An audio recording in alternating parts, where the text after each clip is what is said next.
하나님의 영광 안에 머물라라는 제목으로 말씀 증거하도록 하겠습니다. 한 달 앞으로 평창 올림픽이 다가왔습니다. 동계 올림픽은요, 하계 올림픽과 함께 스포츠 전 세계 스포츠 축제이지요. 1988년 우리나라에서 하계 올림픽이 열렸고 30년 만에 다시 우리나라에서 올림픽이 열리게 된 것입니다. 동계 올림픽의 꽃을 피겨 스케이팅이라고 하는데요. 그렇다면 하계 올림픽의 이 꽃을 여러분 뭐라고 하시는지 뭔지 아십니까? 네, 그쵸. 마라톤입니다. 이 마라톤의 기원을 보니까 기원전 BC 490년에 이 페르시아하고 또 아테네하고 전쟁이 일어납니다. 그 전쟁이 어디서 일어나냐면 마라톤 평원에서 일어나는데 이때 이 아테네가 페르시아를 이기죠. 그 소식을 이 피데스라는 사람이 무려 36km에 해당하는 마라톤에서부터 아테네까지 36km를 쉬지 않고 승전 소식을 전하러 달려갑니다. 승전 소식과 함께 이제 페르시아가 육상뿐만 아니라 해상에서부터 공격을 한다라는 것에 대비하라고 소식을 전하지요. 제1회 올림픽은 이 아테네에서 열렸는데요. 이 피데이스라는 사람을 기념해서 마라톤이 정식 종목으로 채택됐습니다. 상식이지만 3회 올림픽까지는 마라톤이 36km로 뛰었다고 합니다. 이 4회 런던 올림픽부터 42.19km가 된 거라고 하더라고요. 오늘 본문에 보니까 12절에 마치 마라톤을 하듯이 한 사람이 에베네셀에서부터 실로까지 다름박질하는 것을 보게 됩니다.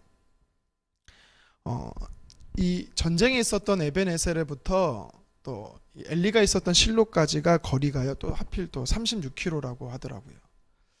어쨌든 그는 열심히 달려가서 전한 소식이 있습니다. 그가 전한 것은 승전보가 아니라 패전 소식이었습니다. 기쁨이 아니라 절망의 사실을 전했던 것입니다.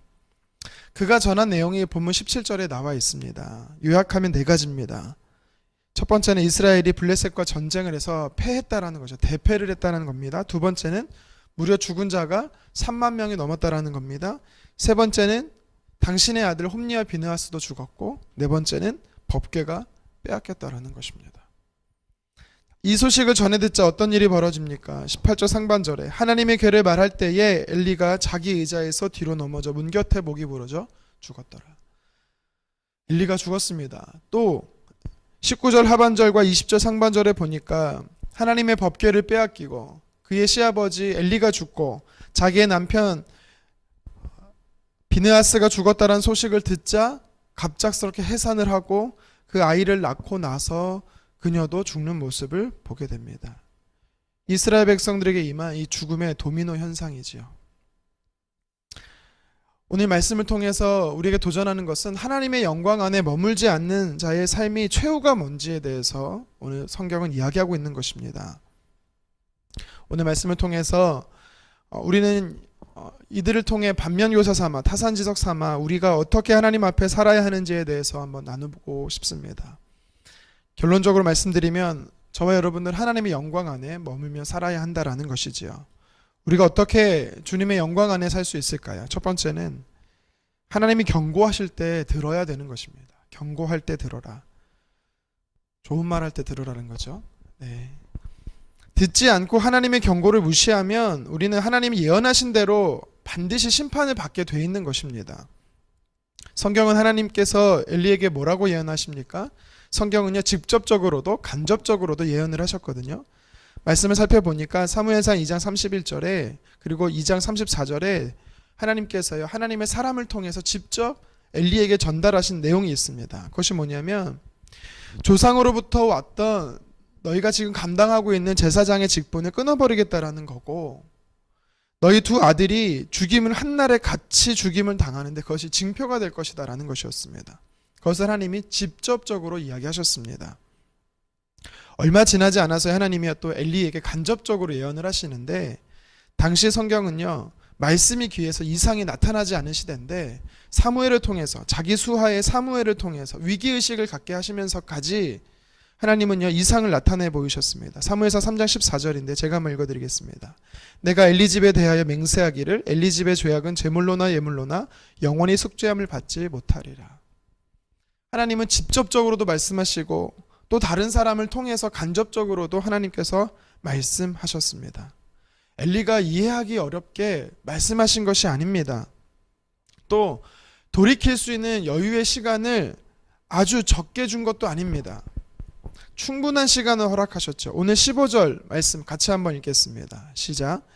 그때 엘리의 나이가 98세라 그의 눈이 어두워서 보지 못하더라. 아멘.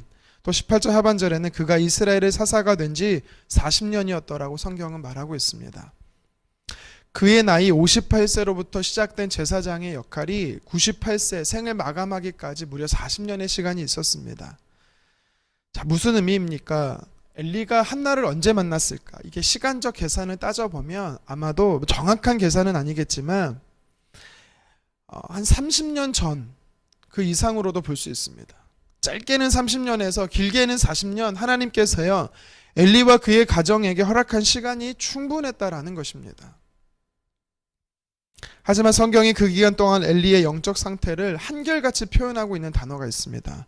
그것이 뭐냐면 무뎌지고 비대해진 영적인 둔감성에 대해서 이야기하고 있는 것이죠. 한나를 처음 만났을 때, 그때가 한 30년 전이라고 치면 한나를 처음 만났을 때 오랜 기간 동안 기도하고 있었던 여인을 바라보면서 그는 술 취한 사람인 줄 알고 착각하고 있습니다. 또 자녀들의 심각한 죄로 인해서 하나님도 진노하시고 백성들도 노한 상태임에도 불구하고 자녀들을 감싸기만 하지요. 미신적 유행을 바라고 법궤만 있으면 전쟁에서 승리할 수 있다 생각하여 그는요 전쟁터의 법궤를 내어 보냅니다. 엘리의 영적 실체가 드러나고 있는 것이죠. 너와 내 가문을 심판하시겠다는 말씀에도 어쩌면 그래 한번 해보실 거면 해보십시오.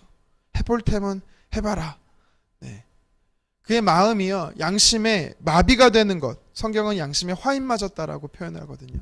양심이 마비된 상태가 엘리의 상태인 것입니다. 전혀 요동하지 않습니다. 교만한 엘리의 모습입니다. 설마 아닐 거야. 진짜 그렇게 하시겠나? 아닙니다. 하나님은요 말씀대로 이루시는 분이심을 기억하기 바랍니다. 노아가 산에서 배를 120년 동안 만드는 동안 사람들은 조롱했습니다. 그날이 오겠냐?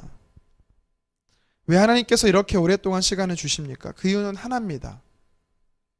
말로 할 때 경고를 들으라는 것이죠. 그런데 어떻습니까? 우리는 참 말을 듣지 않습니다. 결국 하나님의 뜻을 조롱하던 자들은 심판을 받게 됩니다. 이 사실이 저와 여러분에게 도전하는 사실이 메시지가 크지요. 긍정이든 부정적이든 성경이 예언하신 때는 반드시 그대로 된다라는 것입니다. 내게 복을 주겠다라 하면 우리는요 그 복을 누려야 하는 것입니다. 반대로 내가 돌이키지 않으면 진노하겠다 하면 우리는 그 심판을 두려워서 그 자리에 속히 떠나야 하나님 기뻐하는 자리로 옮겨야 하는 것입니다. 저도 육신의 아버지지만 부모는요 자녀를 향해서 처음부터 매를 들지 않습니다. 여러 차례 기회를 주는 것이지요. 행동의 변화를 요구하는 것입니다. 그런데 그렇게 하는 이유가 무엇입니까? 나를 위해서입니까? 아니요, 자녀를 위해서인 거지요. 말을 듣지 않으면 어떻습니까? 강제적인 조치를 취하는 것입니다. 우리 영적 아버지이신 하나님도 저는 똑같다라고 생각합니다. 본문의 심판은 하나님께서 이스라엘 백성들을 위해 취하신 강제적인 조치일 것이죠. 저와 여러분들은 엘리처럼 내 안에 영적인 비대한 모습이 있는지 점검하시고 양심에 화인맞은 교만함이 무엇인지 점검하시면서 직감적으로 말씀하시는 하나님의 경고에 대해서 우리는 돌이키는 은혜를 누리셨으면 좋겠습니다. 두 번째로 오늘 말씀이 우리에게 하나님의 사람들이 하나님의 영광 안에 머물 수 있는 어떻게 머물 수 있는가 도전하는데요. 두 번째는 하나님을 소유하는 삶입니다. 하나님을 소유한다. 다른 말로 하면 하나님을 주인으로 모신다라는 것입니다. 18절에 엘리가 언제 죽음을 맞이합니까? 하나님의 법궤가 블레셋에게 빼앗겼다라는 이야기를 들을 때입니다. 19절에 엘리의 며느리가 언제 죽습니까? 동일합니다. 법궤가 빼앗겼다. 자기의 시아버지와 남편이 죽었다는 소식을 듣고 해산하고 죽어간 것입니다. 엘리의 며느리가요, 그의 이름조차 나오지 않는데 엘리의 며느리가 죽어가면서 이 핏덩어리를 하나 낳습니다. 그러면서 이름을 짓지요. 이가봇이라고 짓습니다. 이 이가봇은요 두 단어의 합성어입니다. 부정적인 의미, 이 이라는 단어와 또 영광을 의미하는 가보트라는 단어의 합성어입니다. 다시 말해 영광이 아니다, 영광이 없다, 영광이 떠났다라는 뜻입니다. 하나님 백성에게 있어서요, 하나님이 떠나셨다라는 뜻입니다. 하나님의 영광이 떠났다라는 거죠. 이처럼 하나님의 사람들에게서 비극적인 말이 어디 있겠습니까? 하나님을 잃어버렸기 때문에 엘리와 엘리의 아들들 그리고 그의 며느리 그리고 전쟁터에서 수많은 이스라엘 백성들이 죽임을 당한 것입니다. 다윗이 시편을 기록하면서요, 자신을 슬프게 했던 것은요, 사람도 아니요, 자기가 지금 처하고 있는 환난과 시련도 아니고 정말 비참한 것은 하나님이 느껴지지 않을 때라고 그는 이야기하고 있습니다. 하나님으로부터 버림받았다라고 느껴질 때라고 말합니다. 시편 3편 2절은 말합니다. 많은 사람이 나를 대적하여 말하기를 너는 하나님께 구원받지 못한다 하나이다. 하나님이 내 삶 안에 없는 것처럼 느껴질 때가 다윗은요, 가장 고통스러웠다라고 이야기하는 것입니다. 그렇습니다. 하나님이 없는 것 같은 삶이 괴로운 삶인 것입니다. 모든 것을 소유해도 하나님이 없으면, 하나님을 잃어버리면 모든 것을 빼앗긴 것과도 같습니다. 하나님의 법궤는요, 법궤가 의미하는 건 사실 몇 시간을 설명해도 다 설명하지 못합니다. 많은 의미를 담고 있기 때문에 간단하게 제가 짧게 말씀드리면, 하나님의 법궤에는 이 윗부분이 시은좌라는 곳이 있습니다. 그것이 뭐냐면 우리의 죄를 용서하시는 곳이고 하나님이 직접 임재하셔서 만나주시는 장소입니다. 그리고 이 법궤라는 단어는 언약궤라고도 말합니다. 왜냐하면 하나님이 약속하시는 곳이기 때문에 약속하시는 것이라 언약궤라고도 표현합니다. 이 안에 세 가지의 물건이 담겨 있습니다. 무엇입니까? 모세의 십계명, 모세의 십계명이 아니라 모세의 이 돌판, 십계명의 돌판이죠. 그리고 만나가 담긴 항아리, 그리고 아론의 쌍난 지팡이입니다. 십계명은 하나님의 말씀을 의미하고 말씀하시고 약속한다라는 뜻이고, 이 만나는 양식을 공급하시는 하나님을 의미하고, 아론의 쌍난 지팡이 하나님의 기름 부으심을 의미합니다. 내게 기름 부으셔서 자녀 삼아 주시고 먹이시고 입히시고 말씀으로 인도하시며 매일의 삶 안에 용서를 베푸시고 은혜를 베푸시는 이 하나님, 이게 언약궤가 담긴 아주 작은 일부분만 제가 말씀드린 건데요. 결국 하나님의 법궤를 지닌다, 하나님을 소유한다라는 것은 하나님과 어떤 관계를 맺고 살아가느냐를 의미하는 것입니다. 하나님의 영광이 떠난 삶, 이가봇이 아니라 하나님이 정말 저와 여러분에게 원하는 것은 하나님 영광 안에 머무는 삶, 가보트라는 삶, 법궤를 소유하는 삶인 것입니다. 엘리와 그의 자녀들 이스라엘 백성들은 하나님을 잃어버렸습니다. 하나님을 무시하고 경멸하고 또 멸시했기 때문이죠. 이것은요, 저와 여러분에게 도전하는 것이 있습니다. 하나님의 사람도 하나님과 관계가 멀어질 수 있다는 것입니다. 하나님을 소유한다는 것은 다른 말로 섬긴다라는 뜻입니다. 주인 삼는다라는 것입니다.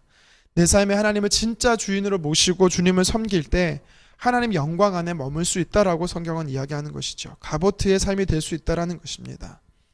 하나님은 섬김을 받지 않으면, 하나님을 주인 삼지 않은 자에게 하나님은 떠나십니다. 이 떠난다라는 의미는 능력을 베풀지 않는다라는 의미입니다.